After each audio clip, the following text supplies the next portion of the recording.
তো এখানে ৩টা গ্যাস দেওয়া আছে। ৩টি গ্যাস আর্গন, নাইট্রোজেন এবং হাইড্রোজেন আলাদা সমান আয়তনের ৩টি পাত্রে ১০ এটিএম চাপে রাখা আছে। একই রকম ছিদ্র দিয়ে গ্যাসগুলো খালি হওয়ার সময় যথাক্রমে টি আর্গন, টি নাইট্রোজেন এবং টি হাইড্রোজেন হলে নিচের কোন সম্পর্কটি সঠিক? এখন আমরা গ্রাহামের ব্যাপন সূত্র থেকে জানি, ব্যাপন সূত্র থেকে পাই আর সমানুপাতিক 1/√m। m হচ্ছে গ্যাসের আণবিক ভর, তারপর এটা সমানুপাতিক 1/t।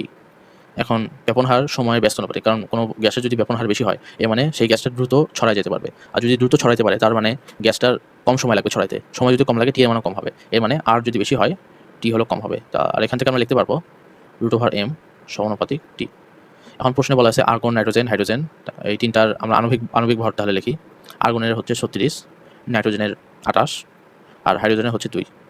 তো এখানে এই তিনটার সম্পর্ক বের করতে হবে, ব্যাপন সময়ের সম্পর্ক। তাহলে আমাদের যার আণবিক ভর বেশি হবে তার টি এর মানও বেশি হবে। এখানে আর্গনের আণবিক ভর হলো সবথেকে বেশি, তাহলে আর্গনেরটা বেশি হবে। তারপর নাইট্রোজেনেরটা কম, নাইট্রোজেনটা মাঝামাঝি, আর সবথেকে কম হচ্ছে হাইড্রোজেন।